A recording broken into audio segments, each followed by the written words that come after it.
Om Shanti and loving greetings from Montreal. This is Brother Eric in Canada. So happy to really share and explore with you this beautiful topic of being Baba's companion. I think sometimes I tend to think more about Baba is my companion. But this is different. This is I'm Baba's companion. Both really have such depth and so much richness, I think, in the experience we can get. So I've been thinking about it, and I really find it's amazing because, if I feel really that I'm Baba's companion, well, I think Baba must like to be with me. I mean, he wants me to be his companion. And it's such an honor, such a sense of worthiness if we think, well, who am I? I'm God's companion, God likes me, he likes to be with me, Sometimes maybe, I don't know, maybe he's lonely, he wants to be with me, he calls me all the time, every day, he wakes me up, he wants me to be with him. I know I'm just joking. I like to humanize sometimes a little bit Baba, to bring his presence, in my daily life. I know Baba can be also in a different level of energy. But if I really play with that experience, I find that being Baba's companion really increases the sense of worthiness in the soul. But at the same time, it makes me very humble, I think, when I'm not feeling that great or that high in my intoxication, that God still enjoys being with me, or he wants to be with me, and he's offering himself to be my companion, even if I'm not at my best stage. So I find this is really beautiful.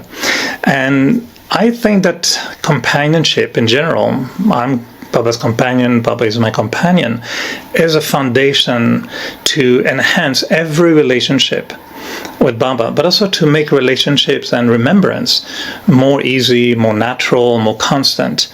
For example, I can say, yes, Baba is my teacher, okay, but that could be a little bit academic, he's, okay, I'm a student, he's a teacher, which is great.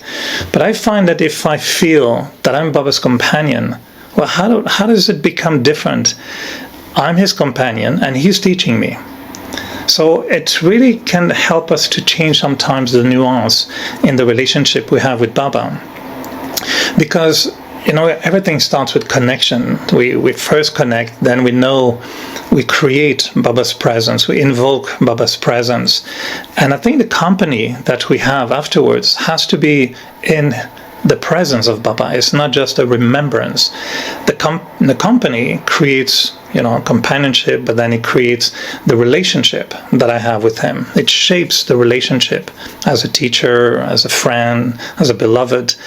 And that relationship also makes remembrance much easier afterwards. So what I find also is that when I'm God's companion, if I really pay attention, imagine it's like someone asks you, who are you? And it says, well, I'm God's wife. My husband is God.